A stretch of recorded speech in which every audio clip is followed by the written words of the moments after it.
ವಿದ್ಯಾರ್ಥಿಗಳೇ 8ನೇ ತರಗತಿ ಗಣಿತ, ಅದರಲ್ಲಿ ನಾವಿವತ್ತು ಅಧ್ಯಾಯ 2 ಘಾತಾಂಕಗಳ ಆಟ ಅನ್ನೋ ಪಾಠದ ಪುಟ ಸಂಖ್ಯೆ 39ರಿಂದ 42ರವರೆಗಿನ ಕಲಿಕಾಂಶಗಳನ್ನು ಈ ವಿಡಿಯೋದಲ್ಲಿ ಚರ್ಚೆ ಮಾಡೋಣ. ಮೊದಲನೇದಾಗಿ ರೇಖೀಯ ಬೆಳವಣಿಗೆ ಮತ್ತು ಘಾತೀಯ ಬೆಳವಣಿಗೆ ನಡುವಿನ ವ್ಯತ್ಯಾಸವನ್ನು ತಿಳ್ಕೊಳ್ಳೋಣ. ಇಲ್ಲಿ ಒಂದು ಎಕ್ಸಾಂಪಲ್ ಕೊಟ್ಟಿದ್ದಾರೆ. ರಾಕ್ಸಿ ತನ್ನ ಸ್ನೇಹಿತ ಯೇಸುವಿನೊಂದಿಗೆ ತಾನು ಓದ್ತಾ ಇರತಕ್ಕಂಥ ವೈಜ್ಞಾನಿಕ ಕಾದಂಬರಿಯಲ್ಲಿ ಚಂದ್ರನನ್ನು ತಲುಪಲಿಕ್ಕೆ ಅವರು ನಿರ್ಮಿಸಿರುವ ಒಂದು ಏಣಿಯ ಬಗ್ಗೆ ಹೇಳ್ತಾಳೆ. ನಾವು ನಿಜವಾಗಿಯೂ ಅಂತ ಏಣಿಯನ್ನು ಹೊಂದಿದ್ದರೆ ಅದರಲ್ಲಿ ಎಷ್ಟು ಮೆಟ್ಟಿಲುಗಳು ಅಂದರೆ ಏಣಿ ಕಾಲುಗಳು ಇರ್ತಾ ಇದ್ವು ಎನ್ನುವುದರ ಬಗ್ಗೆ ನಾನು ಆಶ್ಚರ್ಯಚಕಿತಳಾಗಿದ್ದೇನೆ ಅಂತ. ಇದನ್ನು ಸ್ಟಾರ್ಟಿಂಗ್ ನಾವು ಪೇಪರ್ ಫೋಲ್ಡ್ ಮಾಡೋದರಲ್ಲಿ ನೋಡಿದ್ವಿ. ಚಂದ್ರನನ್ನು ತಲುಪಲಿಕ್ಕೆ ಏಣಿಯನ್ನು ನಿರ್ಮಾಣ ಮಾಡಿದ್ರೆ ಎಷ್ಟು ಏಣಿಗಳು ಅಂದರೆ ಏಣಿ ಕಾಲುಗಳು ಇರ್ತವೆ ಅಂತ ಕೇಳಿದ್ದಾರೆ ಅವರು.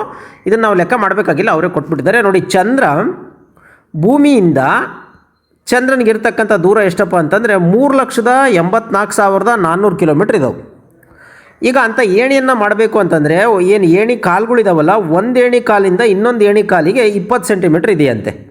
ಸೊ ಹಂಗಾಗಿ ಮತ್ತೆ ಇಲ್ಲೊಂದು 20 ಸೆಂಟಿಮೀಟ್ರು, ಇಲ್ಲೊಂದು 20 ಸೆಂಟಿಮೀಟ್ರು, ಇಲ್ಲೊಂದು 20 ಸೆಂಟಿಮೀಟ್ರ್, ಹಿಂಗೆ 20 ಸೆಂಟಿಮೀಟ್ರ್ 20 ಸೆಂಟಿಮೀಟ್ರ್ 20 ಸೆಂಟಿಮೀಟ್ರ್ ಹಿಂಗೆ ಅಕ್ಕಂತ ಹೋದರೆ ಎಲ್ಲಿವರೆಗೂ ಚಂದ್ರನಿಗೆ. ಇದು ಸಾಧ್ಯನಾ ಅಂದರೆ ಇದು ಸಾಧ್ಯ ಇಲ್ಲ.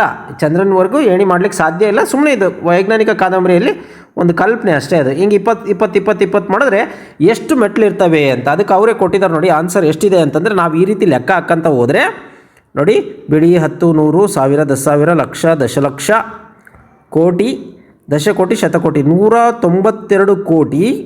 ಹೌದಾ? 192 ಕೋಟಿ 20 ಲಕ್ಷ. ನೆನ್ಪಿಟ್ಕೊಳ್ಳಿ, 192 ಕೋಟಿ 20 ಲಕ್ಷ ಮೆಟ್ಲುಗಳು ಬೇಕಾಗ್ತವೆ. ಅಂದರೆ 192 ಕೋಟಿ ಇಲ್ಲೇ ನೋಡಿದರೆ 20 ಲಕ್ಷ ಮೆಟ್ಲುಗಳು ಬೇಕಾಗುತ್ತೆ. ಅಥವಾ ಇದನ್ನು 1,992 ಮೆಟ್ಲು ಅಂತ ಉತ್ತರ ದೊರೆಯುತ್ತೆ ಅಂತ ಹೇಳಲಾಗುತ್ತೆ. ಸೊ ಅಂದರೆ 192 ಕೋಟಿ ಮತ್ತು 20 ಲಕ್ಷ ಮೆಟ್ಲುಗಳು ನಾವು ಭೂಮಿಯಿಂದ ಚಂದ್ರನಿಗೆ ಹಾಕಿದ್ರೆ ಅಂದರೆ 20 ಸೆಂಟಿಮೀಟ್ರ್ ದೂರದಲ್ಲಿ ನಾವು ಚಂದ್ರನನ್ನು ತಲುಪೋದು ಅಂತ ಹೇಳಲಾಗುತ್ತೆ. ಇನ್ನು ಭೂಮಿಯಿಂದ ಪ್ರತಿ ಮೆಟ್ಟಲುಗಳ ನಡುವಿನ ಅಂತರ ಸ್ಥಿರ ಹೆಚ್ಚಳವನ್ನು ಅಂದರೆ ಪ್ರತಿ ಮೆಟ್ಲು 20 ಇರೋದ್ರಿಂದ ಇದನ್ನು ರೇಖೀಯ ಬೆಳವಣಿಗೆ ಅಂತ ಕರಿತೀವಿ ನಾವು. ಅಂದರೆ ಕರೆಕ್ಟ್ ಅಷ್ಟೇ ಡಿಫ್ರೆನ್ಸು, ಅಂದರೆ 20 ಜಾಸ್ತಿ ಆಗೋದು ಅಥವಾ 20 ಕಡಿಮೆ ಆಗೋದೇನಿದೆಯಲ್ಲ ಅದನ್ನು ನಾವು ರೇಖೀಯ ಬೆಳವಣಿಗೆ ಅಂತ ಕರಿತೀವಿ. ಇನ್ನು ರೇಖೀಯ ಬೆಳವಣಿಗೆಯೊಂದಿಗೆ ಭೂಮಿ ಮತ್ತು ಚಂದ್ರನ ನಡುವಿನ ಅಂತರವನ್ನು ಕ್ರಮಿಸಲಿಕ್ಕೆ ಸೊ ಏನೋ 192 ಕೋಟಿ 20 ಲಕ್ಷ ಮೆಟ್ಲುಗಳನ್ನು ಹತ್ತಬೇಕು. ಅಂದರೆ ಕೇವಲ 46 ಬಾರಿ ಕಾಗದವಾದ ತುಂಡನ್ನು ಮಡಚಿದಾಗ ಇಷ್ಟೇ ದೂರವನ್ನು ಘಾತೀಯ ಬೆಳವಣಿಗೆಯೊಂದಿಗೆ ಕ್ರಮಿಸ್ಬೋದು ಅಂತ. ಅಂದರೆ ನೆನಪಿದೆಯಾ ನೀವು 0.001 ಸೆಂಟಿಮೀಟರ್ ಇರ್ತಕ್ಕಂಥ ಪೇಪರನ್ನು 46 ಬಾರಿ ಮಡಚಿದಾಗ ನಾವು ಚಂದ್ರನ ತಲುಪಿಡ್ತೀವಿ ಅಂತ. ಸೊ ಇದು ರೇಖೀಯ ಬೆಳವಣಿಗೆಯಲ್ಲಿ ಏನಾಗುತ್ತೆ, ಅಷ್ಟೇ ಪ್ಲಸ್ ಆದರೆ ಘಾತೀಯ ಬೆಳವಣಿಗೆಯಲ್ಲಿ ಗುಣಾಕಾರ ಆಗುತ್ತೆ. ಡಬಲ್ 1 ಪಟ್ಟು 2 ಪಟ್ಟು 4 ಪಟ್ಟು ಈ ರೀತಿ ಡಬಲ್ ಹಾಕ್ಕಂತ ಹೋಗುತ್ತೆ. ಇದನ್ನು ಘಾತೀಯ ಬೆಳವಣಿಗೆ ಅಂತ ಕರೀತಾರೆ. ಸೊ ಎಕ್ಸಾಂಪಲ್ ನೋಡಿರಿ, ಇಲ್ಲಿ 20 ಜಾಸ್ತಿ ಆದರೆ ಇಲ್ಲಿ 0.001 ಅದು ಡಬಲ್ ಆಯಿತು. ಅದು ಡಬಲ್ ಹಿಂಗೆ 46,000ಗೆ ಡಬಲ್ ಮಾಡಿಬಿಟ್ರೆ ನಾವು ಚಂದ್ರನ ತಲುಪಿಬಿಡ್ತೀವಿ. ಆದರೆ ಇದು 192 ಕೋಟಿ 20 ಲಕ್ಷ ಸಾರಿ ನಾವು ಇದನ್ನು ಹಾಕ್ತಾ ಹೋಗಬೇಕು ಅನ್ನೋದು ಇದರ ಅರ್ಥ. ಸೊ ಅಂದರೆ ಏನಪ್ಪ ರೇಖೀಯ ಬೆಳವಣಿಗೆ ಅಂತಂದರೆ ಮೌಲ್ಯ ಪ್ರತಿ ಬಾರಿಯೂ ಅದೇ ಪ್ರಮಾಣದಲ್ಲಿ ಹೆಚ್ಚಳವಾದರೆ ಈ ರೀತಿಯ ಬೆಳವಣಿಗೆಯನ್ನು ರೇಖೀಯ ಬೆಳವಣಿಗೆ ಅಂತ ಕರೀತಾರೆ. ಅಂದರೆ ಬರೀ 20 ಅಷ್ಟೇ, ಅಥವಾ 20 ಕಮ್ಮಿ ಆಗೋದು 20 ಜಾಸ್ತಿ ಆಗೋದು ಇದೇ ಪ್ರಮಾಣದಲ್ಲಿ ಹೆಚ್ಚಾದರೆ ಅದನ್ನು ರೇಖೀಯ ಬೆಳವಣಿಗೆ ಅಂತ ಕರೀತಾರೆ. ಇನ್ನು ಮೌಲ್ಯ ಪ್ರತಿ ಬಾರಿ ಡಬಲ್ ಆಗ್ತಾ ಇದ್ದರೆ, ದ್ವಿಗುಣಗೊಳ್ತಾ ಇದ್ದರೆ ಅಥವಾ ಗುಣಿಸಲ್ಪಡ್ತಾ ಇದ್ದರೆ ಆ ಬೆಳವಣಿಗೆಯನ್ನು ನಾವು ಘಾತೀಯ ಬೆಳವಣಿಗೆ ಅಂತ ಕರಿತೀವಿ. ಇಲ್ಲಿ ಗುಣಿಸಲಾಗುತ್ತೆ, ನೆನ್ಪಿಟ್ಕೊಳ್ಳಿ, ಕೂಡಿಸಲಾಗೋದಿಲ್ಲ ರೇಖೀಯ ಬೆಳವಣಿಗೆ ರೀತಿ. ಇನ್ನು ಎಕ್ಸಾಮಲ್ಲಿ ಅವ್ರು ಕೊಟ್ಟಿದ್ದಾರೆ ಕ್ವಶನ್ನು, ರೇಖೀಯ ಬೆಳವಣಿಗೆ ಮತ್ತು ಘಾತೀಯ ಬೆಳವಣಿಗೆಗೆ ಸಂಬಂಧಿಸಿದ ಮತ್ತಷ್ಟು ಉದಾಹರಣೆಗಳನ್ನು ಹೇಳ್ಬಲ್ಲಿರ ಅಂತ. ಈಗ ಫಸ್ಟ್ ರೇಖೀಯ ಬೆಳವಣಿಗೆಗೆ ಉದಾಹರಣೆ ನೋಡೋಣ.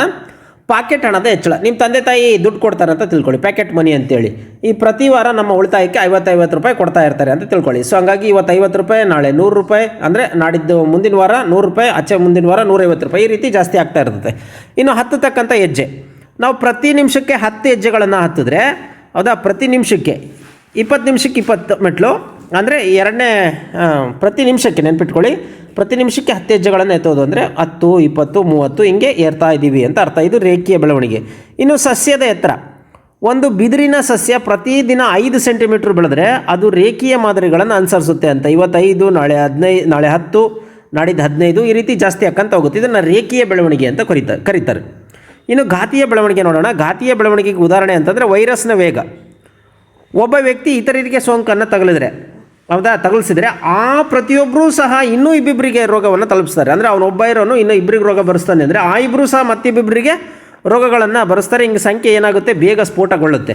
ಒಂದಿದ್ದು 2, 2 ಇದ್ದಿದ್ದು 4, 4 ಇದ್ದಿದ್ದು 8, 8 ಜನ 16 ಜನಕ್ಕೆ ರೋಗವನ್ನು ಮಾಡ್ತಾರೆ ಅಂತ. ಇನ್ನು ಮ್ಯಾಜಿಕ್ ನಾಣ್ಯ ದ್ವಿಗುಣಗೊಳ್ಳುತ್ತೆ. ಇದಕ್ಕೆ ಸುಮ್ಮನೆ ಕೊಟ್ಟಿದ್ದಾರೆ ಮ್ಯಾಜಿಕ್ ನಾಣ್ಯ. ನಮಗಿವತ್ತು ಒಂದು ನಾಣ್ಯ ಇದೆಯಪ್ಪ, ಅದು ನಾಳೆ ಡಬಲ್ ಆಗುತ್ತೆ. ಸೊ ನಾಡ್ದು ಡಬಲ್ ಇರೋದು ಮತ್ತೆ ಡಬಲ್ ಆಗುತ್ತೆ. ಸೊ ಹಿಂಗೆ ಡಬಲ್ ಹಾಕಂತ ಹೋಗೋದನ್ನು ಘಾತೀಯ ಬೆಳವಣಿಗೆ ಅಂತ ಕರೀತಾರೆ. ನೆಕ್ಸ್ಟ್ ಬ್ಯಾಕ್ಟೀರಿಯಾ ಬೆಳವಣಿಗೆ. ಈಗ ಬ್ಯಾಕ್ಟೀರಿಯಾಗಳು ಪ್ರತಿ ಗಂಟೆಗೆ ದ್ವಿಗುಣಗೊಂಡ್ರೆ ಒಬ್ಬ ವ್ಯಕ್ತಿ ಕೇವಲ ಒಂದೇ ಒಂದು ದಿನದಲ್ಲಿ ಲಕ್ಷಾಂತರ ಆಗ್ಬೋದು. ಅಂದರೆ ಆ ಬ್ಯಾಕ್ಟೀರಿಯಾ ನೆನ್ಪಿಟ್ಕೊಳ್ಳಿ, ಇಲ್ಲಿ ವ್ಯಕ್ತಿ ಅಲ್ಲ, ಬ್ಯಾಕ್ಟೀರಿಯಾ ಒಂದು ದಿನದಲ್ಲಿ ಲಕ್ಷಾಂತರ ಆಗೋಕ್ಕೆ ಸಾಧ್ಯ ಇದೆ. 1 ಗಂಟೆಗೆ ಡಬಲ್ ಆದರೆ 2 ಗಂಟೆಗೆ ಡಬಲ್ ಆಗಿರೋ ಮತ್ತೆ ಡಬಲ್ ಆಗುತ್ತೆ. ಸೊ ಹಂಗಾಗಿ ಆ ಬ್ಯಾಕ್ಟೀರಿಯಾ, ಇದು ವ್ಯಕ್ತಿ ಅಲ್ಲ, ಬ್ಯಾಕ್ಟೀರಿಯಾ ಏನಾಗುತ್ತೆ ಲಕ್ಷಾಂತರ ಆಗ್ತಕ್ಕಂಥ ಸಾಧ್ಯ ಇದೆ. ಸೊ ಇವೆಲ್ಲವೂ ಘಾತೀಯ ಬೆಳವಣಿಗೆಗೆ ಉದಾಹರಣೆ ಆಗಿದವು. ಈಗ ಭಾರತೀಯ ಪದ್ಧತಿ ಇದು ವ್ಯವಸ್ಥೆ ಅಲ್ಲ. ಭಾರತೀಯ ಪದ್ಧತಿಯಲ್ಲಿ ಹೇಗಿದೆ ಅದೇ ರೀತಿ ಅಂತಾರಾಷ್ಟ್ರೀಯ ಪದ್ಧತಿಯಲ್ಲಿ ಯಾವ ರೀತಿ ಇದೆ ಅಂತೇಳಿ ಒಂದು ಪಟ್ಟಿ ನೋಡ್ಕೊತ ಹೋಗೋಣ. ಭಾರತೀಯ ಪದ್ಧತಿಯಲ್ಲಿ ಗೊತ್ತಿದೆ ನಮಗೆ ಲಕ್ಷ ಅಂತ ಕರಿತೀವಿ, ಅದರ ಮೌಲ್ಯ ಎಷ್ಟು, 1 ಮುಂದೆ 5 0 ಬರಿತೀವಿ. ಹಂಗಾಗಿ 10⁻5 ಅಂತ ಅಂದರೆ 1 ಮುಂದೆ 5 0 ಅಂತ ಅರ್ಥ. ಇನ್ನು ಕೋಟಿಯನ್ನು ಹೆಂಗೆ ಬರಿತೀವಿ, 1 ಮುಂದೆ 7 0 ಬರಿತೀವಿ, ಹಂಗಾಗಿ 10⁻7 ಅಂತ ಬರಿತೀವಿ. ಇನ್ನು ಅರಬ್ ಅಂತಂದರೆ 1 ಮುಂದೆ 9 0 ಬರಿತೀವಿ. ಇಲ್ಲಿ ನೋಡ್ರಿ, ಅರಬ್ ಮತ್ತು ಏನಿದೆ ಈ ಬಿಲಿಯನ್ ಅಂತ ಬರುತ್ತೆ. ಇಲ್ಲಿ ಅಂತಾರಾಷ್ಟ್ರೀಯ ಪದ್ಧತಿಯಲ್ಲಿ ಬರೋಣ. ಮಿಲಿಯನ್ ಅಂತಂದರೆ ನೆನ್ಪಿಟ್ಕೊಳ್ರಿ, 1 ಮುಂದೆ ನಾವು 6 0ಗಳನ್ನು ಬರಿತೀವಿ, 10⁻6 ಅಂತ. ಇದನ್ನು ನಾವು ನೆನ್ಪಿಟ್ಕೊಳ್ಳಿ. ಮಿಲಿಯನ್ ಅಂತಂದರೆ ನಮ್ಮ ಕನ್ನಡದಲ್ಲಿ 10 ಲಕ್ಷ ಅಂತಲೂ ಕರಿತೀವಿ, ಅಂದರೆ ನಮ್ಮ ಭಾರತೀಯ ಭಾಷೆಯಲ್ಲಿ 10 ಲಕ್ಷ ಅಂತಲೂ ಕರಿತೀವಿ. ಇನ್ನು ಬಿಲಿಯನ್ ಅಂತಂದರೆ 1 ಮುಂದೆ 9 0, ನೆನ್ಪಿಟ್ಕೊಳ್ರಿ, 1 ಮುಂದೆ 9 0, ಹಂಗಾಗಿ 10⁻9 ಅಂತ. ಈ ಬಿಲಿಯನ್ ಮತ್ತು ಅರಬ್ ಏನಿದೆಯಲ್ಲ ಅವೆರಡೂ ಸೇಮ್ ಇದ್ದವು. ಬಿಲಿಯನ್ ಮತ್ತು ಅರಬ್ ಏನಿದೆ ಅವೆರಡು ಸೇಮ್ ಇದೆ. ನೆಕ್ಸ್ಟ್ ಇನ್ನೊಂದು ಪಾಯಿಂಟ್ ಬರುತ್ತೆ. ಈ ಬಿಲಿಯನ್ ಅಂತಂದ್ರೆ ಏನು, 10⁻9 ಅಂತ. ಅಂದರೆ 1 ಮುಂದೆ 9 0 ಬರಿತೀವಿ. ಅದಕ್ಕಿಂತ ದೊಡ್ಡದು ಟ್ರಿಲಿಯನ್ ಅಂತೇಳಿ ನೀವು ಕೇಳಿರ್ಬೋದು. ಪ್ರಪಂಚದ ಮೊದಲ ಟ್ರಿಲಿಯನಿಯರ್ ಅಂತ ಕರೀತಾರೆ ಯಾರನ್ನ, ಎಲಾನ್ ಮಸ್ಕನ್ನು. ಟ್ರಿಲಿಯನಿಯರ್ ಅದೇನಪ್ಪ ಟ್ರಿಲಿಯನ್ ಅಂತಂದರೆ 1 ಮುಂದೆ 12 0, 10⁻12, 10⁻12. ಇನ್ನು ನೆಕ್ಸ್ಟ್ ಬರುತ್ತೆ ಕ್ವಾಡ್ರಿಲಿಯನ್ ಅಂತೇಳಿ. ಕ್ವಾಡ್ರಿಲಿಯನ್ ಅಂತಂದರೆ 1 ಮುಂದೆ 15 0, 10⁻15, ಇದು ಕ್ವಾಡ್ರಿಲಿಯನ್ ಆಗಿದೆ. ಸೊ ಇವು ಘಾತಗಳು, ಅಂದರೆ 10 ಘಾತಗಳನ್ನು ನೀವು ನೆನ್ಪಿಟ್ಕೋಬೇಕಾಗಿದೆ. ಇಷ್ಟನ್ನು ನೀವು ಇವು ಬರ್ಕೊಂಡು ಇದೊಂದು ಪಟ್ಟಿ ಬರ್ಕೊಂಡ್ಬಿಟ್ರೆ ನಿಮಗೆ ಈಸಿ ಆಗುತ್ತೆ. ಇನ್ನು ಸಂಖ್ಯಾ ಪದ್ಧತಿ, ದೊಡ್ಡ ಸಂಖ್ಯೆಗಳನ್ನು, ದೊಡ್ಡ ಪ್ರಮಾಣಗಳನ್ನು ಎಣಿಸಲಿಕ್ಕೆ ನಾವು ಈ ಪದ್ಧತಿಗಳನ್ನು ಬಳಸ್ತೀವಿ. ವಿಶ್ವದ ಮಾನವ ಜನಸಂಖ್ಯೆಯ ಗಾತ್ರ ನಿಮಗೆ ತಿಳಿದಿರ್ಬೋದು. ಜಗತ್ತಿನಲ್ಲಿ ಎಷ್ಟು ಇರುವೆಗಳಿರ್ಬೋದು ಅಥವಾ ಮಾನವರು ಎಷ್ಟು ಸಮಯದ ಹಿಂದೆ ಕಾಣಿಸ್ಕೊಂಡ್ರು ಎಂದು ನೀವೆಂತಾದರೂ ಯೋಚಿಸಿದ್ರಿ ಅಂತ ಕ್ವಶನ್ ಕೊಟ್ಟಿದ್ದಾರೆ. ಈ ವಿಭಾಗದಲ್ಲಿ ನಾವು ಅರಬ್ ಮತ್ತು ಬಿಲಿಯನ್ಗಳಿಗಿಂತ ಗಮನಾರ್ಹವಾಗಿ ದೊಡ್ಡ ಸಂಖ್ಯೆಗಳನ್ನು ಅನ್ವೇಷಿಸುತ್ತೇವೆ ಮತ್ತು ಪ್ರತಿಯೊಂದು ಸಂದರ್ಭದಲ್ಲಿ ಈ ಸಂಖ್ಯೆಗಳನ್ನು ಪ್ರತಿನಿಧಿಸಲಿಕ್ಕೆ ಮತ್ತು ಹೋಲಿಸಲಿಕ್ಕೆ ನಾವು 10 ಘಾತಗಳನ್ನು ಬಳಸ್ತೀವಿ. ಇಲ್ಲಿ 10 ಘಾತಗಳನ್ನು ಬಳಸಿಕೊಂಡು ದೊಡ್ಡ ಸಂಖ್ಯೆಗಳನ್ನು ನಿರ್ವಹಿಸೋದು ಭಾಳ ಸುಲಭ. ಇನ್ನು ವಿಷಯಗಳನ್ನು ಸರಳವಾಗಿ, ಸ್ಪಷ್ಟವಾಗಿ ಪ್ರಾಣಿ ಮತ್ತು ಮಾನವ ಜನಸಂಖ್ಯೆಯನ್ನು ಹೆಚ್ಚಾಗಿ ಈ ರೀತಿಯಲ್ಲಿ ವ್ಯಕ್ತಪಡಿಸಲಾಗುತ್ತೆ. ಹೆಂಗೆ, 10 ಘಾತಗಳಲ್ಲಿ. ಈಗ ನೋಡಿ, ಬುಕ್ಸಲ್ಲಿ ಕೆಲವು ಉದಾಹರಣೆಗಳು ಕೊಟ್ಟಿದ್ದಾರೆ. ತುಂಬ ಕಾಂಪ್ಲಿಕೇಟೆಡ್ ಅನಿಸುತ್ತೆ, ಬಟ್ ನಾನು ನಿಮಗೆ ಈಸಿಯಾಗಿ ಪಟ್ಟಿ ರೂಪದಲ್ಲಿ ಕೊಟ್ಟಿದ್ದೀನಿ. ಇನ್ನು ಉತ್ತರ ಬಿಳಿ ಖಡ್ಗಮೃಗಗಳು ಕೇವಲ 2 ಇದಾವಂತೆ. ಈ 2ನ್ನು ನಾವು ಹೇಗೆ ಬರಿತೀವಪ್ಪ ಅಂತಂದರೆ ನೋಡಿ, 2 × 10⁻0. 10⁻0 ಅಂತಂದ್ರೆ ಏನು, 1. ಸೊ ಹಂಗಾಗಿ 2 1 2 ಆಗುತ್ತೆ. ಹಂಗಾಗಿ ಅದನ್ನು ಹೆಂಗೆ ಬರಿತೀವಿ ನಾವು, ಈ ರೀತಿ ಬರಿತೀವಿ, 2 × 10⁻0 ಅಂತ. ಯಾಕೆ ಅಂತಂದರೆ ಈಸಿಯಾಗಿ ಗೊತ್ತಾಗಲಿ 10 ಘಾತದಲ್ಲಿ ಅಂತೇಳಿ.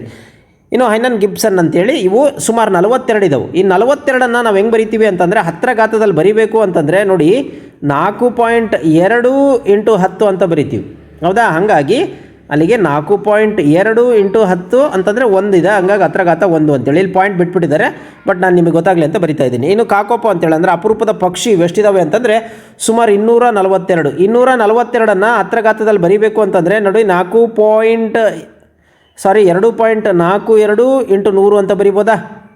4.42 × 100. ಈ 100 ಅಂತಂದ್ರೇನು ನಮಗೆ ಗೊತ್ತಿದೆ, 2.42 × 10⁻2 ಅಲ್ವಾ. ಸೊ ನೋಡಿ ಅದನ್ನೇ ಇಲ್ಲಿ ಬರ್ದಿದ್ದಾರೆ 10⁻2 ಅಂತ. ಇನ್ನು 3000ಕ್ಕಿಂತ ಕಡಿಮೆ ಯಾವುದು ಕೊಮೊಡೋ ಡ್ರ್ಯಾಗನ್ಗಳು ಇಷ್ಟಿದ್ದಾವೆ ಅಂತೇಳಿ. 3000 ಅಂತಂದರೆ ನಿಮಗೆ ಗೊತ್ತಿದೆ 3 × 1000 ಅಲ್ವಾ, 3 × 1000. ಸೊ ಹಂಗಾಗಿ 3000 ಅಂತಂದರೆ ಅದರ 10 ಹೇಗೆ ಬರಿತೀವಿ, 10⁻3. ಸೊ ಹಂಗಾಗಿ 3 × 10⁻3 ಅಂತ ಬರಿತೀವಿ. ಇನ್ನು ಮ್ಯಾಲ್ಡ್ ತೋಳಗಳು ಅಂತೇಳಿ ಇದು ಒಂದು ಎಷ್ಟಿದಾವಪ್ಪ ಅಂತಂದರೆ 17,000ಕ್ಕಿಂತ ಹೆಚ್ಚು. ಸೊ 17,000 ಅಂತಂದರೆ ನಾವು ಸಿಂಪಲಾಗಿ ಬರಿಬೋದು 17 × 1000 ಅಲ್ವಾ. ಸೊ ಅಲ್ಲಿಗೆ 17 × 1000 ಹೆಂಗೆ ಬರಿತೀವಿ, 10⁻3. ಸೊ ನೋಡಿ 10⁻3. ಆದರೆ ಸ್ಟ್ಯಾಂಡರ್ಡ್ ಫಾರ್ಮಲ್ಲಿ ಬರಿಬೇಕು, ನೆನಪಿದೆಯಾ. ಸ್ಟ್ಯಾಂಡರ್ಡ್ ಫಾರ್ಮಲ್ಲಿ ಬರೀತಕ್ಕಂಥದ್ದು ಏನು, ಅದು 1ಕ್ಕಿಂತ ಜಾಸ್ತಿ ಇರಬೇಕು ಪ್ಲಸ್ 10ಕ್ಕಿಂತ ಕಡಿಮೆ ಇರಬೇಕು ಈ ಸಂಖ್ಯೆ.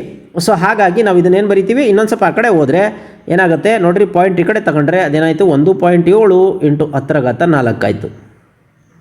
ಹೌದಾ, ನೆನ್ಪಿಟ್ಕೊಳ್ಳಿ, ಇದು 1ಕ್ಕಿಂತ ಚಿಕ್ಕದಾಗಿರಬೇಕು, ಆದರೆ 1ಕ್ಕಿಂತ ದೊಡ್ಡದಾಗಿರಬೇಕು, 10ಕ್ಕಿಂತ ಚಿಕ್ಕದಾಗಿರಬೇಕು ಈ ಪಾಯಿಂಟ್. ಅದನ್ನು ಸ್ಟ್ಯಾಂಡರ್ಡ್ ಆದರ್ಶ ರೂಪ ಅಂತ ಕರೀತಾರೆ. ನೆಕ್ಸ್ಟ್ ನೋಡಿ, ಆಫ್ರಿಕನ್ ಆನೆಗಳು ಸುಮಾರು 4.15 ಲಕ್ಷ ಅಂತಂದರೆ 1 ಮುಂದೆ 0 5 0 ಬರಿತೀವಿ. ಸೊ ಡೈರೆಕ್ಟ್ ಇರೋದ್ರಿಂದ ನಾವು ಹೆಂಗೆ ಬರಿತೀವಿ ನೋಡಿ, 4.15 ಇಂಟು 10⁵ ಅಂತ ಬರಿತೀವಿ. ನೆಕ್ಸ್ಟ್ ಅಮೇರಿಕನ್ ಅಲಿಗೇಟರ್ಗಳು ಅಂದರೆ ಅಮೇರಿಕನ್ ಮೊಸಳೆಗಳು ಎಷ್ಟಿದಾವಪ್ಪ ಅಂತಂದರೆ 50 ಲಕ್ಷ ಅಥವಾ 5 ಮಿಲಿಯನ್. 50 ಲಕ್ಷ ಅಥವಾ 5 ಮಿಲಿಯನ್ ಅಂತಂದರೆ ನೀವು ನೆನಪಿದೆ 50 ಲಕ್ಷ ಅಥವಾ 5 ಮಿಲಿಯನ್. 5 ಮಿಲಿಯನ್ ಅಂತಂದರೆ 1 ಮುಂದೆ 0 ಇರ್ತವೆ, 6 0 ಇರ್ತವೆ. ಹೌದಾ, ಅಲ್ಲೇ ಹಿಂದಿನ ಲೆಕ್ಕದಲ್ಲಿ ನೋಡಿದ್ವಿ ನಾವು 6 0. ಸೊ ಹಂಗಾಗಿ ನಾವು ಇದನ್ನ ಹೆಂಗೆ ಬರಿತೀವಿ, 5 ಇಂಟು 10⁻6 ಅಂತ ಬರಿತೀವಿ. ಇನ್ನು ಒಂಟೆಗಳು, ಪ್ರಪಂಚಾದ್ಯಂತ ಎಷ್ಟು ಒಂಟೆಗಳಿದ್ದಾವೆ ಅಂತಂದರೆ 35 ಮಿಲಿಯನ್ ಒಂಟೆಗಳಿದ್ದಾವೆ. 35 ಮಿಲಿಯನ್. ಮಿಲಿಯನ್ ಅಂತಂದರೆ ಎಷ್ಟು, 1 ಮುಂದೆ 6 0. ಹೌದಾ, ನೆನ್ಪಿಟ್ಕೊಳ್ಳಿ, 1 ಮುಂದೆ 6 0, 3 5 6 ಆಯಿತು. ಈಗ ಇದನ್ನು ಹೆಂಗೆ ಬರೀಬೇಕಪ್ಪ ಅಂತಂದರೆ ಪಾಯಿಂಟ್ ಈ ಕಡೆ ಹಾಕಬೇಕಾಗಿರೋದ್ರಿಂದ, ನೆನ್ಪಿಟ್ಕೊಳ್ಳಿ 3 ಪಕ್ಕ ಹಾಕಬೇಕಾಗಿರೋದ್ರಿಂದ, ಆದರ್ಶ ರೂಪದಲ್ಲಿರೋದ್ರಿಂದ ಇದು ಎಷ್ಟು 6 ಪ್ಲಸ್ ಇಲ್ಲೊಂದು 7, ಹಂಗಾಗಿ 10⁻7 ಅಂತ ಬರಿತೀವಿ. 3.5 ಇಂಟು 10⁻7 ಅಂತ ಬರಿತೀವಿ. ನೆಕ್ಸ್ಟ್ ಕುದುರೆಗಳು, ಪ್ರಪಂಚಾದ್ಯಂತ ಕುದುರೆಗಳು ಎಷ್ಟಿದಾವಪ್ಪ ಅಂತಂದರೆ 58 ಮಿಲಿಯನ್ ಇದಾವೆ. 58 ಮಿಲಿಯನ್ ಅಂತಂದರೆ ಎಷ್ಟು 0 6 0. ಹೌದಾ, 6 0 ಆಗಿರೋದ್ರಿಂದ ಇದನ್ನು ಎಷ್ಟು ಈ ಕಡೆ ಇನ್ನೊಂದು 5 ಪಕ್ಕ ಹೋಗ್ಬೇಕು ಪಾಯಿಂಟು. ಸೊ ಹಂಗಾಗಿ 5.8 ಇಂಟು 10⁻7 ಅಂತ ಬರಿತೀವಿ. ಇನ್ನು ನೀರಿನ ಎಮ್ಮೆಗಳು ಅಂತೇಳಿ, ನೀರೆಮ್ಮೆಗಳು ಇವೆಷ್ಟಿದಾವಪ್ಪ ಅಂತಂದರೆ 200 ಮಿಲಿಯನ್ ಅಥವಾ 20 ಕೋಟಿ. ಸೊ 200 ಮಿಲಿಯನ್ ಅಥವಾ 20 ಕೋಟಿ. ಕೋಟಿ ಅಂತಂದರೆ ಎಷ್ಟಿದೆ ನೋಡಿ, ಇಂದಿನ ಇದರಲ್ಲಿ ಕೋಟಿ ಅಂತಂದರೆ ಎಷ್ಟು, ಈ ಕಡೆ ನೋಡಿ ಇಲ್ಲಿ ಕೋಟಿ ಅಂತಂದರೆ 1 ಮುಂದೆ 7 0. ಸೊ ಹಂಗಾಗಿ ನಾವೇನು ಮಾಡೋಣ, ಇಲ್ಲಿ 1 ಮುಂದೆ 7 0, ಆದರೆ 20 ಬರುತ್ತಲ್ಲ ಇಲ್ಲಿ ಎದುರಾಗ ಒಂದು 0, ಹಂಗಾಗಿ 10⁸8 ಅಂತ ಆಗುತ್ತೆ. 2 ಇಂಟು 10⁸8. ನೆಕ್ಸ್ಟು ಸ್ಟಾರ್ಲಿಂಗ್, ಒಂದು ಪಕ್ಷಿ ಪ್ರಭೇದ ಎಷ್ಟಿದೆ ಅಂತಂದರೆ 1.3 ಬಿಲಿಯನ್. 1.3 ಬಿಲಿಯನ್ ಅಂದರೆ ಗೊತ್ತಿದೆ ನಿಮಗೆ ಎಷ್ಟು, 10⁻9 ಅಲ್ವಾ. ಸೊ ಹಂಗಾಗಿ ಡೈರೆಕ್ಟ್ ಬರೆದ್ರಾಯ್ತು 1.3 ಇಂಟು 10⁻9 ಅಂತ ಬರೆದ್ರಾಯ್ತು. ನೆಕ್ಸ್ಟ್ ಇದು ನೋಡಿ, ಮಾನವರು 2025ರಲ್ಲಿ ಎಷ್ಟಿದ್ದಾರೆ ಅಂತಂದರೆ ಸುಮಾರು 8.2 ಬಿಲಿಯನ್. ಬಿಲಿಯನ್ ಅಂತಂದರೆ 10⁻9. ಸೊ ಹಂಗಾಗಿ 8.2 ಇಂಟು 10⁻9 ಅಂತ ಬರೆದ್ರೆ ಸಾಕಾಗತ್ತೆ.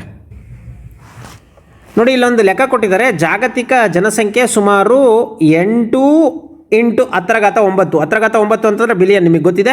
ಮತ್ತು ಆಫ್ರಿಕಾದ ಆನೆಗಳ ಸಂಖ್ಯೆ 4 ಇಂಟು 10⁻5. 10⁻5 ಅಂತಂದರೆ ಲಕ್ಷ ಆಗುತ್ತೆ. ಪ್ರತಿ ಆಫ್ರಿಕಾದ ಆನೆಗೆ ಸುಮಾರು 20,000 ಜನರಿದ್ದಾರೆ ಅಂತ ನಾವು ಹೇಳ್ಬೋದೇ ಅಂತ ಕೊಟ್ಟಿದ್ದಾರೆ. ಸೊ ಲೆಕ್ಕ ಮಾಡ್ತಾ ಹೋಗೋಣ, 20,000 ಬರುತ್ತಾ ಅಂತ. ಹೇಗೆ ಬರುತ್ತೆ 20,000 ಅಂತಂದರೆ ತುಂಬ ಸಿಂಪಲ್ಲು, ಜಾಗತಿಕ ಜನಸಂಖ್ಯೆ ಅದನ್ನು ಬರ್ಕೊಂಬಿಡೋಣ. ನೋಡಿ, ಜಾಗತಿಕ ಜನಸಂಖ್ಯೆ ಎಷ್ಟಿದೆ 8 ಇಂಟು 10⁻9. ಆಫ್ರಿಕಾದ ಆನೆಗಳ ಸಂಖ್ಯೆ ಎಷ್ಟಿದೆ 4 ಇಂಟು 10⁻5. ನೆಕ್ಸ್ಟು ಇನ್ನು ಪ್ರತಿ ಆನೆಗೆ ಇರುವ ಜನ ಎಷ್ಟು, ಯಾವುದು 8 ಇಂಟು 10⁻9 ಡಿವೈಡೆಡ್ ಬೈ 4 ಇಂಟು 10⁻5. ನೋಡಿ, ಇದು 4 1 4 2 ಕರೆಕ್ಟಾ, ಅವಾಗೇನು ಬಂತು 2 ಬಂತು. ಇನ್ನು 10⁻5 ಇದೆ, 10⁻9 ಇದೆ. ಗಾಂಧಾಂಕದ ನಿಯಮ ಗೊತ್ತಿದೆ ಅನಿಸುತ್ತೆ ನಿಮಗೇನು. 10�9 ಇದನ್ನ ಮೇಲೆ ತಗೊಂಡೋದ್ರೆ -5. ಸೊ ಅಲ್ಲಿಗೆ 2 ಇಂಟು 10 ನೋಡಿ, 9ರಲ್ಲಿ 5 ಹೋದರೆ 4. ಸೊ ಹಂಗಾಗಿ 2 ಇಂಟು 10⁻4 ಅಂತಂದರೆ 1 ಮುಂದೆ 4 0. ಸೊ ಹಂಗಾಗಿ 10,000 ಆಯಿತು. ಈಗ 2 1 2, ಅಲ್ಲಿಗೆ 4 0. ಸೊ ಎಷ್ಟಾಯಿತು 20,000 ಆಯಿತು. ಸೊ ನೋಡಿ 20,000 ಇದೆಯಾ. ಸೊ ಈ ರೀತಿ ಲೆಕ್ಕವನ್ನು ಮಾಡಬೇಕಾಗಿದೆ. ಈಗ ಈ ಕೆಲವು ಪಾಯಿಂಟ್ಸನ್ನು ನೋಡೋಣ. ಜಾತಿ ಅಥವಾ ಐಟಮ್ ಇವು. ನೆಕ್ಸ್ಟ್ ಅಂದಾಜು, ಇದು 10ರ ಅಂತ ಕೊಟ್ಟಿದ್ದಾರೆ. ಕೋಳಿಗಳು, ಈ ಟೋಟಲ್ ಕೋಳಿಗಳಿಗೆ ಎಷ್ಟಿದ್ದಾವೆ ಅಂತಂದರೆ 33 ಬಿಲಿಯನ್ ಇದ್ದಾವೆ ಅಂತ ಹೇಳ್ತಾರೆ. 33 ಬಿಲಿಯನ್. ಬಿಲಿಯನ್ ಅಂತಂದರೆ ಗೊತ್ತಿದೆ ನಿಮಗೆ 10⁻9 ಅಲ್ವಾ. 10⁻9 ಇದನ್ನು ನಾವು ಆದರ್ಶ ರೂಪದಲ್ಲಿ ಬರಿಬೇಕು ಅಂತಂದರೆ 1ಕ್ಕಿಂತ ಜಾಸ್ತಿ ಇರಬೇಕು. ಸೊ ಹಂಗಾಗಿ ಪಾಯಿಂಟ್ ಈ ಕಡೆ ಹೋದರೆ 10 ಜಾಸ್ತಿ ಆಗುತ್ತೆ. ಸೊ ಅಲ್ಲಿಗೆ 3.3 ಇಂಟು 10⁻10 ಆಗುತ್ತೆ. ನೋಡಿ, ಅದನ್ನೇ ಇಲ್ಲಿ ಬರೆಯಲಾಗಿದೆ. ನೆಕ್ಸ್ಟು ಮರಗಳು ಟೋಟಲ್ ಎಷ್ಟಿದ್ದಾವೆ 2023ರಲ್ಲಿ ಅಂದರೆ 3 ಟ್ರಿಲಿಯನ್. ಟ್ರಿಲಿಯನ್ ಅಂತಂದರೆ ನಿಮಗೆ ಗೊತ್ತು ಏನು, 3 ಇಂಟು 10⁻12. ಟ್ರಿಲಿಯನ್ ಅಂತಂದರೆ ಎಷ್ಟು, 10⁻12. ಸೊ ಹಂಗಾಗಿ ಅದನ್ನೇ ಇಲ್ಲಿ ಬರೆಯಲಾಗಿದೆ. ಇನ್ನು ಸೊಳ್ಳೆಗಳು ಟೋಟಲ್ 2023ಕ್ಕೆ ಎಷ್ಟಿದ್ದಾವೆ ಅಂತಂದರೆ 110 ಟ್ರಿಲಿಯನ್ ಇದೆ ಅಂತ ಹೇಳಲಾಗುತ್ತೆ. 110 ಟ್ರಿಲಿಯನ್. ನೋಡಿ ಸರಿಯಾಗಿ ನೋಡಿ, 110 ಟ್ರಿಲಿಯನ್ ಅಂತಂದರೆ 10⁻12. ಈಗ ಇದನ್ನು ಆದರ್ಶ ರೂಪದಲ್ಲಿ ಬರೀಬೇಕು ಅಂತಂದರೆ ಪಾಯಿಂಟ್ ಈ ಕಡೆ ಬರಬೇಕು. ಅಂದರೆ 2 ಸಂಖ್ಯೆ ಅಂತಂದರೆ 2 0 ಜಾಸ್ತಿ ಆಗಬೇಕಲ್ವಾ. ಸೊ ಹಂಗಾಗಿ 1.1 ಇಂಟು 10⁻14 ಆಗುತ್ತೆ. ಯಾಕೆಂದರೆ 2 ಸಂಖ್ಯೆ ಮುಂದೆ ಬಂದಿದೆ, ಹಂಗಾಗಿ 2 ಸೊನ್ನೆ ಜಾಸ್ತಿ ಆಗುತ್ತೆ, 10⁻14 ಆಗುತ್ತೆ ಇದು. ನೆಕ್ಸ್ಟ್ ಅಂಟಾರ್ಟಿಕ್ ಕ್ರಿಲ್ ಅಂತೇಳಿ ಇದು 500 ಟ್ರಿಲಿಯನ್ ಇದೆ. 500 ಟ್ರಿಲಿಯನ್ ಅಂತಂದರೆ ನಿಮಗೆ 500 ಬರೆದ್ಬಿಟ್ಟು 10⁻12 ಬರೀಬೇಕು. ಹೌದಾ, 2 ಸೊನ್ನೆ ಮುಂದೆ ಬರಬೇಕು, ಯಾಕೆ ಒಂದಕ್ಕಿಂತ ಜಾಸ್ತಿ ಇರಬೇಕಲ್ಲ. ಸೊ ಹಂಗಾಗಿ ಇದು ಎಷ್ಟಾಗುತ್ತೆ 5.0 ಅಂತ ಬರೆದ್ಬಿಡಿ, ಅಥವಾ 5 ಅಂತ ಬರೆದ್ರೂ ಸಾಕು, 10⁻14 ಅಂತ ಆಗುತ್ತೆ. ಅದನ್ನೇ 5 × 10⁻14 ಅಂತ ಬರೆಯಲಾಗಿದೆ. ಇನ್ನು ಕ್ವಾಡ್ರಿಲಿಯನ್ ಜೀರುಂಡೆ ಅಂತಂದರೆ ಅಥವಾ ಜೀರಂಗಿ ಅಥವಾ ಹುಳುಗಳು ಅಂತ ಬರ್ತವೆ, ಹಾರಾಡ್ತಕ್ಕಂಥ ಜೀರುಂಡೆ. ಅವು ಒಂದು ಕ್ವಾಡ್ರಿಲಿಯನ್ ಅಥವಾ ಒಂದು ಪದ್ಮ ಅಂತಲೂ ಕರೀತಾರೆ. ನಮಗೆ ಹೇಳಿದ್ದೀನಿ ನಾಳೆ ಕ್ವಾಡ್ರಿಲಿಯನ್ ಅಂದರೆ ಎಷ್ಟು, 10⁻15 ಅಂತ. ಹಂಗಾಗಿ 1 × 10⁻15 ಅಂತ ಬರಿತೀವಿ. ನೆಕ್ಸ್ಟ್ ಎರೆಹುಳುಗಳು ಎಷ್ಟಿದ್ದಾವೆ ಅಂತಂದರೆ ಇದು ಅಂದಾಜಿದು, ನೆನ್ಪಿಟ್ಕೊಳ್ಳಿ, ಅಂದಾಜಿದು, ಪರ್ಫೆಕ್ಟ್ ಅಲ್ಲ. ಇದು ಅಷ್ಟೇ 1 ಕ್ವಾಡ್ರಿಲಿಯನ್ ಇದೆ. ಕ್ವಾಡ್ರಿಲಿಯನ್ ಅಂತಂದರೆ 1 × 10⁻15 ಅಂತ. ಇನ್ನು ಇರುವೆಗಳು ಟೋಟಲ್ ಎಷ್ಟು ಇರುವೆಗಳು ಇದ್ದಾವೆ ಅಂತಂದರೆ 20 ಕ್ವಾಡ್ರಿಲಿಯನ್ ಅಂತೇಳಿ. ಹಾಗಾಗಿ ಇದನ್ನು ಹೆಂಗೆ ಬರಿತೀವಿ, 20 × 10⁻15. ಈಗ ಆದರ್ಶ ರೂಪದಲ್ಲಿ ಬರೀಬೇಕು ಅಂತಂದರೆ 2 ಪಕ್ಕ ಪಾಯಿಂಟ್ ಬರಬೇಕು. 2 ಪಕ್ಕ ಪಾಯಿಂಟ್ ಬಂದರೆ 1 ಸೊನ್ನೆ ಜಾಸ್ತಿ ಆಗುತ್ತೆ, ಹಂಗಾಗಿ 2 × 10⁻16 ಆಗುತ್ತೆ. 2 × 10⁻16.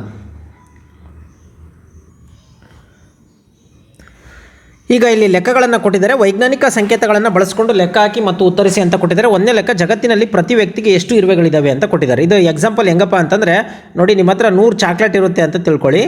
100 ಚಾಕ್ಲೇಟು, ಇದನ್ನು ನೀವು ಎಷ್ಟು ಜನ ಇರ್ತಾರೆ, 10 ಜನ ಇರ್ತಾರೆ ಅಂತ ತಿಳ್ಕೊಳ್ಳಿ. ಹಂಗಾರೆ ಒಬ್ಬೊಬ್ಬರಿಗೆ ಎಷ್ಟೆಷ್ಟಾಗುತ್ತೆ ಅಂತ ಅರ್ಥ. ನಾವು ಹೆಂಗೆ ಬರಿತೀವಿ, 10 100 ಅಂತೇಳಿ. ಹಂಗೆ ಇಲ್ಲಿ ಇರುವೆಗಳ ಸಂಖ್ಯೆಯನ್ನು ಮೇಲೆ ಹಾಕ್ಕೊಂಡ್ಬಿಟ್ಟು ಜನಗಳ ಸಂಖ್ಯೆ ಎಷ್ಟಿದೆ ಅದನ್ನು ಕೆಳಗೆ ಹಾಕ್ಕೊಂಡು ಭಾಗಿಸ್ಬಿಟ್ರೆ ನಮಗೆ ಉತ್ತರ ಸಿಕ್ಬಿಡುತ್ತೆ. ಈಗ ಹೆಂಗೆ ಬರ್ಕೊಳ್ಳೋಣ ಅಂತಂದರೆ, ಈಗ ಜಗತ್ತಿನಲ್ಲಿ ಇರತಕ್ಕಂಥ ಅಂದಾಜು ಇರುವೆಗಳ ಸಂಖ್ಯೆ ಬರ್ಕೊಳ್ಳೋಣ. ಅದೇ ರೀತಿ ಈಗ ಅಂದಾಜು ಇರ್ತಕ್ಕಂಥ ಜನಸಂಖ್ಯೆ ಬರ್ಕೊಳ್ಳೋಣ. ಅದು ಅವೆರಡು ಬರ್ಕೊಂಡು ನೋಡಿ, ಈಗ ಬರ್ಕೊಳ್ತೀನಿ ನಾನು.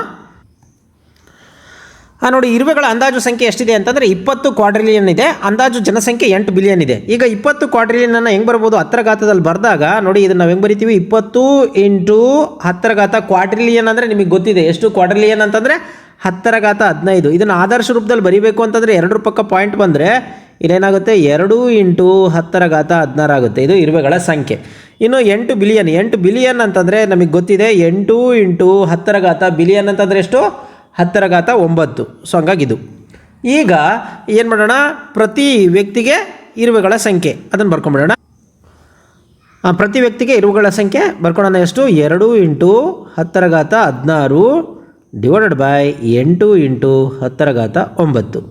ಸೊ ಈಗ ನೋಡಿ, 2 1 2 4, ಹೌದಾ. ಈಗ 9 ಮೇಲ್ಗಡೆ ತಗೊಂಡೋಗೋಣ. ಆಗ 10⁻16 ಮೈನಸ್ 9, ಕರೆಕ್ಟಾ, 16 - 9 ಡಿವೈಡೆಡ್ ಬೈ 4. ಈಗ ನೋಡಿ, 16ರಲ್ಲಿ 9 ಹೋದರೆ ಎಷ್ಟಾಗುತ್ತೆ, 10⁻16ರಲ್ಲಿ 9 ಹೋದರೆ 7, ಕೆಳಗೆ 4. ಈಗ 4 ಇರೋದ್ರಿಂದ ಕೆಳಗೆ ಇದನ್ನು ಹಿಂಗೆ ಬರಿಬೋದಾ, 1/4 × 10⁻7 ಅಂತ. ಸೊ ಈಗ 1/4 ಅಂತಂದರೆ 1ಅನ್ನು 4ರಿಂದ ಭಾಗಿಸಿದಾಗ ಎಷ್ಟು ಬರುತ್ತೆ, 0.25 × 10⁻7 ಆಗುತ್ತೆ ಇದು, ಹೌದಾ. 1ಅನ್ನು 4ರಿಂದ ಭಾಗಿಸಿದ್ರೆ ಅಂದರೆ ಕಾಲು ಭಾಗ ಅಂತ, 0.25 ಅಂತ.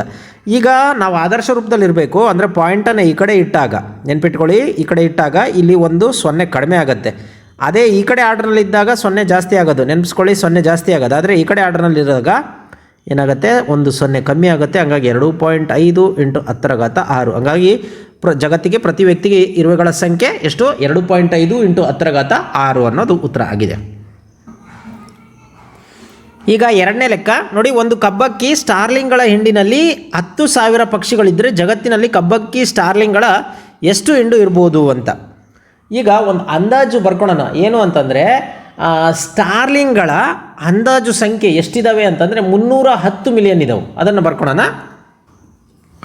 ಈಗ ನೋಡಿ, ಸ್ಟಾರ್ಲಿಂಗ್ಗಳ ಅಂದಾಜು ಸಂಖ್ಯೆ ಎಷ್ಟಿದೆ, 310 ಮಿಲಿಯನ್ ಇದೆ. ಅದೇ ರೀತಿ ಒಂದು ಕಬ್ಬಕ್ಕಿಗಳ ಹಿಂಡಿನಲ್ಲಿ ಇರುವ ಪಕ್ಷಿಗಳ ಸಂಖ್ಯೆ ಎಷ್ಟು, 10,000. ಅವರೇ ಕೊಟ್ಟಿದ್ದಾರೆ 10,000. ಈಗ ಇದನ್ನು 10ರ ಬರ್ಕೊಳ್ಳೋಣ. 10ರ ಬರೆದ್ರೆ 310 ಅಂತಂದರೆ ನಿಮಗೆ ಗೊತ್ತಿದೆ 10⁻6 ಇದು. ಸೊ ಈಗ ಆದರ್ಶ ರೂಪದಲ್ಲಿ ಇಟ್ಟಾಗ ನಾವು 3 ಪಕ್ಕ ಪಾಯಿಂಟ್ ಬರುತ್ತೆ ಅಂತಂದರೆ 3.10 × 10⁻2 ಸಂಖ್ಯೆ ಜಾಸ್ತಿ ಆಗಬೇಕು. ಹಂಗಾಗಿ 10⁻8 ಆಗುತ್ತೆ. ಇದನ್ನು ನಮಗೆ ಬರೆಯೋದು ಗೊತ್ತೇ ಇದೆ, ಹೆಂಗೆ 10⁻4 ಅಂತ ಬರಿತೀವಿ ಇದು, ಹೌದಾ. ಯಾಕಂದರೆ 4 0 ಇರೋದ್ರಿಂದ 4 0 ಅದು. ಹಂಗಾಗಿ ಒಂದು ಕಬ್ಬಕ್ಕಿಗಳ ಹಿಂಡಿನಲ್ಲಿ ಇರುವ ಪಕ್ಷಿಗಳ ಸಂಖ್ಯೆ ಎಷ್ಟು, 1 × 10⁻4 ಆಗಿದೆ. ಈಗ ನಾವೇನು ಮಾಡೋಣ, ಈಗ ಜಗತ್ತಿನಲ್ಲಿರುವ ಕಬ್ಬಕ್ಕಿಗಳ ಎಷ್ಟು ಹಿಂಡು ಇರಬಹುದು ಅಂತ ಕೊಟ್ಟಿದ್ದಾರೆ. ಸೊ ಅದನ್ನು ಮಾಡ್ತಾ ಹೋಗೋಣ. ಈಗ ನೋಡಿ ಜಗತ್ತಿನಲ್ಲಿರುವ ಕಬ್ಬಕ್ಕಿಗಳ ಹಿಂಡು ಫಸ್ಟ್ ದೊಡ್ಡದು ಯಾವುದಿದೆ ಅದನ್ನು ಮೇಲೆ ಬರ್ಕೊಳ್ಳೋಣ. ಅಲ್ಲಿಗೆ 3.1 × 10⁸ ಡಿವೈಡೆಡ್ ಬೈ ಕೆಳಗೆ 1 × 10⁴. ಈಗ 1ರಿಂದ ಭಾಗಿಸಿದ್ರು ಸೇಮ್ ವ್ಯಾಲ್ಯೂ, ಹಂಗಾಗಿ ನಾವೇನು ಮಾಡೋಣ 3.1 × 10⁸ ಆಧಾರ ಸಂಖ್ಯೆ ಸೇಮ್ ಇದೆ, ಹಂಗಾಗಿ ಘಾತಸೂಚಿ ಭಾಗಾಕಾರ ರೂಪದಲ್ಲಿದೆ, ಹಂಗಾಗಿ ಇದನ್ನು ಮೇಲೆ ತೊಗೊಳೋಣ. ಏನಾಯ್ತು ಇದು -4 ಆಗುತ್ತೆ. ಸೊ ಅಲ್ಲಿಗೆ 3.1 × 10⁴ ಆಗುತ್ತೆ. ಇದೇನಿದು ಜಗತ್ತಿನಲ್ಲಿರುವ ಕಬ್ಬಕ್ಕಿಗಳ ಹಿಂಡು ಅಥವಾ ಸ್ಟಾರ್ಲಿಂಗ್ಗಳ ಹಿಂಡು ಎಷ್ಟು 3.1 × 10⁴ ಆಗಿದೆ. ಈಗ ಮೂರನೇ ಲೆಕ್ಕ ಮಾಡೋಣ. ಪ್ರತಿ ಮರವು ಸುಮಾರು 10⁵ ಎಲೆಗಳನ್ನು ಹೊಂದಿದೆ. 10⁵ ಅಂತಂದರೆ ಲಕ್ಷ ಎಲೆಗಳನ್ನು ಹೊಂದಿದೆ. ಜಗತ್ತಿನಲ್ಲಿರುವ ಎಲ್ಲ ಮರಗಳ ಒಟ್ಟು ಎಲೆಗಳ ಸಂಖ್ಯೆ ಕಂಡುಹಿಡಿಯಿರಿ ಅಂತ. ನೋಡಿ ಇವೆರಡನ್ನು ಬಾಗಿಸಿದ್ವಿ ನಾವು. ಇದು ಹೆಂಗಿದೆಯಪ್ಪ ಅಂತಂದರೆ, ಈಗ ನೆನ್ಪಿಟ್ಕೊಳ್ಳಿ, ಒಬ್ಬರ ಹತ್ರ 5 ಚಾಕ್ಲೇಟ್ ಇದ್ದಾವೆ, ಹಂಗಾದ್ರೆ 10 ಜನರ ಹತ್ರ ಎಷ್ಟು ಚಾಕ್ಲೇಟ್ ಇದ್ದಾವೆ ಅಂತ ಹೇಳ್ದಂಗೆ ಆಯಿತು. ಒಬ್ಬರ ಹತ್ರ 5 ಚಾಕ್ಲೇಟ್ ಆದರೆ 10 ಜನಗಳ ಹತ್ರ ಎಷ್ಟು ಚಾಕ್ಲೇಟ್ ಇದ್ದಾವೆ ಅಂತ. ಒಟ್ಟು ಅಂತ ಬಂದಾಗ ನೆನ್ಪಿಟ್ಕೊಳ್ಳಿ, ನಾವೇನು ಮಾಡಬೇಕು, ಗುಣಾಕಾರ ಮಾಡಬೇಕಾಗುತ್ತೆ ಇಲ್ಲಿ ಒಟ್ಟು ಎಲೆಗಳು ಅಂತ ಬಂದಾಗ. ಹಂಗಾಗಿ ಇಲ್ಲಿ ನಾವೇನು ಮಾಡ್ತೀವಿ 10 × 5 50 ಅಂತ ಹೇಗೆ ಮಾಡ್ತೀವೋ ಹಂಗೆ ಇದನ್ನು ಗುಣಿಸ್ಬೇಕು. ಈಗ ಫಸ್ಟು ಜಗತ್ತಿನಲ್ಲಿರ್ತಕ್ಕಂಥ ಎಲ್ಲ ಮರಗಳ ಅಂದಾಜು ಸಂಖ್ಯೆ ಎಷ್ಟಪ್ಪ ಅಂತಂದರೆ ಅದು 3 ಟ್ರಿಲಿಯನ್ ಆಗಿದೆ. ಅದನ್ನು ಬರ್ಕೊಂಬಿಡೋಣ. ಈಗ ನೋಡಿ ಜಗತ್ತಿನಲ್ಲಿರುವ ಎಲ್ಲ ಅಂದಾಜು ಮರಗಳ ಸಂಖ್ಯೆ, ಎಲ್ಲ ಮರಗಳ ಸಂಖ್ಯೆ ಎಷ್ಟಿದೆಯಪ್ಪ ಅಂತಂದರೆ ನಾನು ಏನು ಹೇಳಿದೆ ಆಗಲೇ 3 ಟ್ರಿಲಿಯನ್. ನೆನ್ಪಿಟ್ಕೊಳ್ಳಿ 3 ಟ್ರಿಲಿಯನ್. ಸೊ 3 ಟ್ರಿಲಿಯನ್ ಅಂತಂದರೆ ಗೊತ್ತಿದೆ ಎಷ್ಟು, 3 × 10⁻12 3 × 10⁻12.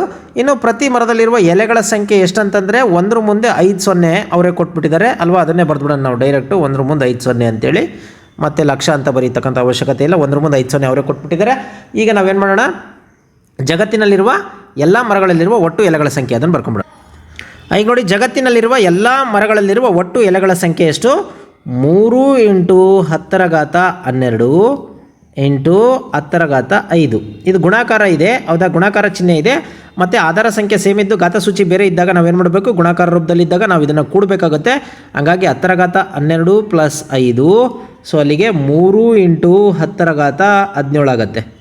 3 × 10⁻17 ಇದ್ರ ಉತ್ತರ ಆಗುತ್ತೆ. ಇದನ್ನು ಆದರ್ಶ ರೂಪದಲ್ಲಿ ಇದೆಯಾ ಅಂತಂದರೆ ಎಸ್, ಇದು ಆದರ್ಶ ರೂಪದಲ್ಲಿ ಇದೆ, ಹಂಗಾಗಿ ಇದನ್ನೇನು ಮಾಡ್ತಕ್ಕಂಥ ಅವಶ್ಯಕತೆ ಇಲ್ಲ. ಈಗ ಕೊನೆ ಲೆಕ್ಕವನ್ನು ಮಾಡ್ತಾ ಹೋಗೋಣ. ಈ ಕೊನೆ ಲೆಕ್ಕ, ನೀವು ಕಾಗದದ ಹಾಳೆಗಳನ್ನು ಒಂದರ ಮೇಲೆ ಒಂದರಂತೆ ಜೋಡಿಸಿದರೆ ಚಂದ್ರನನ್ನು ತಲುಪಲು ಎಷ್ಟು ಹಾಳೆಗಳು ಬೇಕಾಗುತ್ತೆ ಅಂತ ನಮಗೆ ಗೊತ್ತಿದೆ. ಭೂಮಿಯಿಂದ ಚಂದ್ರನಿಗಿರ್ತಕ್ಕಂಥ ದೂರ 3,84,000 ಕಿಲೋಮೀಟ್ರು. ಮತ್ತು ಕಾಗದದ ಹಾಳೆ ಸ್ಟಾರ್ಟಿಂಗ್ ಏನು ಮೊದಲನೇ ಭಾಗದಲ್ಲಿ ನಾವು ಹೇಳಿದ್ದೀವಿ 0.001 ಸೆಂಟಿಮೀಟ್ರ್ ದಪ್ಪ ಇರುತ್ತೆ ಹೌದಾ. ಅದನ್ನು ಬರ್ಕೊಂಬಿಡೋಣ. ನೋಡಿ ಇಲ್ಲಿ ಕಿಲೋಮೀಟ್ರಲ್ಲಿದೆ, ಇದು ಸೆಂಟಿಮೀಟ್ರಲ್ಲಿದೆ, ಹಂಗಾಗಿ ಇದು ತುಂಬ ವ್ಯತ್ಯಾಸ ಆಗುತ್ತೆ. ಹಂಗಾಗಿ ನಾವೇನು ಮಾಡೋಣ, ಎರಡನ್ನೂ ಮೀಟ್ರಿಗೆ ಕನ್ವರ್ಟ್ ಮಾಡ್ಕೊಂಬಿಡೋಣ. ಎರಡನ್ನೂ ಮೀಟ್ರಿಗೆ ಕನ್ವರ್ಟ್ ಮಾಡ್ಕೊಂಬಿಟ್ರೆ ಸುಲಭ ಆಗುತ್ತೆ. ಈಗ ನಮಗೆ 1 ಕಿಲೋಮೀಟ್ರಿಗೆ ಎಷ್ಟು ಮೀಟ್ರ್ಗಳು ನಮಗೆ ಗೊತ್ತಿದೆ, 1 ಕಿಲೋಮೀಟ್ರ್ 1000 ಮೀಟ್ರು. ಹಾಗಾಗಿ ಇದನ್ನು 1000ದಿಂದ ನಾವೇನು ಮಾಡಬೇಕು, ಗುಣಿಸ್ಬೇಕು. 1000ದಿಂದ ಗುಣಿಸ್ಬಿಡೋಣ. 1000ದಿಂದ ಗುಣಿಸಿದಾಗ ಇದೇನಾಗುತ್ತೆ, ಇದು ಮೀಟ್ರ್ ಆಗಿಬಿಡುತ್ತೆ. ಸೊ ಈಗ ನೋಡಿ ಇದನ್ನು ಹೆಂಗೆ ಬರೆಯೋಣ, 3 ಅಥವಾ 384 × 10⁻. ಇಲ್ಲಿ ನೋಡ್ರಿ ಇಲ್ಲೆಷ್ಟಿದೆ, ಇಲ್ಲಿ 3 6 0 ಇದೆ, 10⁻6 ಅಂತ ಬರ್ಕೋಬೋದು. ಆದರೆ ಆದರ್ಶ ರೂಪದಲ್ಲಿ ಬರೀಬೇಕು ಅಂತಂದರೆ ಏನು ಬರೀಬೇಕು, 3 ಪಕ್ಕ ಬರಬೇಕು. 3 ಪಕ್ಕ ಬರಬೇಕು ಅಂತಂದರೆ ಇನ್ನೂ 2 0 ಆಗಬೇಕು.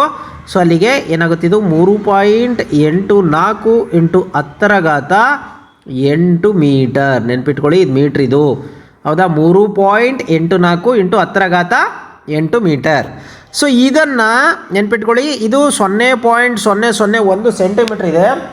ಇದನ್ನು ಮೀಟ್ರಿಗೆ ಕನ್ವರ್ಟ್ ಮಾಡಬೇಕು. ಮೀಟ್ರಿಗೆ ಕನ್ವರ್ಟ್ ಮಾಡಬೇಕು ಅಂತಂದರೆ 1 ಸೆಂಟಿಮೀಟ್ರಿಗೆ ಅಥವಾ 1 ಮೀಟ್ರಿಗೆ ಹೌದಾ ಎಷ್ಟು ಸೆಂಟಿಮೀಟ್ರು, ಈ ಕಡೆ ಬರೆದ್ಬಿಡೋಣ. ನೋಡಿ 1 ಮೀಟ್ರಿಗೆ ಎಷ್ಟು ಸೆಂಟಿಮೀಟ್ರು, 100 ಸೆಂಟಿಮೀಟರ್. ಸೊ ಹಾಗಾಗಿ 1 ಸೆಂಟಿಮೀಟ್ರ್ ಅಂತಂದರೆ 1/100 ಹೌದಾ, 1/100 ಮೀಟ್ರ್ ಆಗುತ್ತೆ. ಸೊ ಹಂಗಾಗಿ ಇದನ್ನು ನಾವೇನು ಮಾಡಬೇಕು, 100ರಿಂದ ಭಾಗಿಸ್ಬೇಕು. 100ರಿಂದ ಭಾಗಿಸಿದಾಗ ನೋಡಿ ಡಿವೈಡೆಡ್ ಬೈ 100. ಸೊ 100 ಆಗಿದೆ ಹೌದಾ. ಈಗ ಇದು ಇನ್ನೂ 2 0 ಈ ಕಡೆ ಬರಬೇಕು ಹೌದಾ. ಇನ್ನೂ 2 0 ಈ ಕಡೆ ಬಂದಾಗ ಇದೇನಾಗುತ್ತೆ ನೋಡಿ, ಈ ಕಡೆ ಡಬಲ್ ಈ ಕಡೆ ಬರುತ್ತೆ. ಅಲ್ಲಿಗೆ 0.00 2 0 ಜಾಸ್ತಿ 2 0 ಇದೆಯಲ್ಲ, 2 0 ಈ ಕಡೆ ಬರುತ್ತೆ. ಅಲ್ಲಿಗೆ 401. ಇದನ್ನು ಆದರ್ಶ ರೂಪದಲ್ಲಿ ಇಡಬೇಕು ಹೌದಾ. ಇದನ್ನು ಆದರ್ಶ ರೂಪದಲ್ಲಿ ಇಡಬೇಕು ಅಂತಂದರೆ ನಾವು ಇದನ್ನು ಈ ಕಡೆ ತಗೋಬೇಕು ನೋಡಿರಿ. 1 2 3 4 5 ಅಂದರೆ 1 ಪಕ್ಕ ಬರಬೇಕು. 1 ಹೌದಾ, 1.0 ಇಂಟು 10 ಈ ಕಡೆ ಏನಾಗಬೇಕು, ಮೈನಸ್ ಆಗಬೇಕು. ನೋಡಿ ಈ ಕಡೆ ಬಂದರೆ ನೋಡಿರಿ, ಈ ಲೆಕ್ಕಕ್ಕೆ ತಗೊಳ್ರಿ. ಈ ಲೆಕ್ಕಕ್ಕೆ ಬಂದರೆ ಈ ಕಡೆಯಿಂದ ಬಂದರೆ ಪ್ಲಸ್ ಆಗುತ್ತೆ 0, ಆದರೆ ಇದರ ರಿವರ್ಸು ಹೌದಾ. ನೋಡಿರಿ ಇದು ಕಡೆ ಬಲಗಡೆಯಿಂದ ಎಡಗಡೆಗೆ ಹೋದರೆ ಪ್ಲಸ್ ಆಗುತ್ತೆ. ಈಗ ಎಡಗಡೆಯಿಂದ ಬಲಗಡೆ ಬಂದರೆ ಮೈನಸ್ ಆಗುತ್ತೆ. ಎಷ್ಟು ಬಂದಿದೆ, ಎಷ್ಟು ಸಂಖ್ಯೆ, 5 ಸಂಖ್ಯೆ ಬಂದಿದೆ. ಹಂಗಾಗಿ 10⁵5 ಮೀಟರ್. ಸೊ ನೋಡಿ 1 ಇಂಟು 10⁻⁻5 ಮೀಟ್ರು. 1 ಇಂಟು 10⁻⁻5 ಮೀಟ್ರು ಯಾವುದದು, ಪ್ರತಿ ಹಾಳೆಯ ದಪ್ಪ. ಈಗ ಚಂದ್ರನನ್ನು ತಲುಪಲು ಬೇಕಾದ ಹಾಳೆಗಳ ಸಂಖ್ಯೆ. ಇದನ್ನು ಏನು ಮಾಡಬೇಕು ಹೇಳ್ರಿ, ಗುಣಿಸ್ಬೇಕೋ ಭಾಗಿಸ್ಬೇಕೋ, ಇದನ್ನೂ ಸಹ ಭಾಗಿಸ್ಬೇಕು. ನೆನ್ಪಿಟ್ಕೊಳ್ರಿ, ಇದೇನು ಕಿಲೋಮೀಟ್ರಲ್ಲಿದೆ ಇದನ್ನು ನಾವು ಮೀಟ್ರಿಗೆ ಮಾಡಿದ್ವಿ, ಇದನ್ನು ಈ ಮೀಟ್ರ್ನಿಂದ ಭಾಗಿಸ್ಬೇಕು. ಸೊ ಹಂಗಾಗಿ ಬರ್ಕೊಳ್ಳೋಣ. ಎಷ್ಟು, 3.84 ಇಂಟು 10⁻8 ಡಿವೈಡೆಡ್ ಬೈ 1 ಇಂಟು 10⁻⁻5. ಈಗ 1ರಿಂದ ಭಾಗಿಸಿದ್ರೆ ಸೇಮ್ ಬರುತ್ತೆ. ಹಂಗಾಗಿ ಏನು ಮಾಡೋಣ, ಇದನ್ನು ಮೇಲ್ಗಡೆ ತೊಗೊಂಡು ಹೋಗ್ಬಿಡೋಣ. ಆಗೇನಾಗುತ್ತೆ ನೋಡಿ, 3.84 ಇಂಟು 10⁻8. ಇದನ್ನು ಮೇಲ್ಗಡೆ ತಗೊಂಡು ಹೋದರೆ ಮೈನಸ್ ಇರೋದೇನಾಗುತ್ತೆ, ಪ್ಲಸ್ ಆಯಿತು, +5. ಸೊ ಅಲ್ಲಿಗೆ ಏನಾಯ್ತಿದು, 3.84 ಇಂಟು 10⁻8 13 ಆಯಿತು. ಸೊ ಇದು ಅಂದರೆ 3.84 ಇಂಟು 10⁻13 ಹಾಳೆಗಳು ಬೇಕಾಗ್ತವೆ. ಅಷ್ಟು ಮೀಟ್ರ್ಗಳಷ್ಟು ಹಾಳೆಗಳು ಬೇಕಾಗ್ತವೆ ಚಂದ್ರನ ತಲುಪಲಿಕ್ಕೆ ಅಂತ.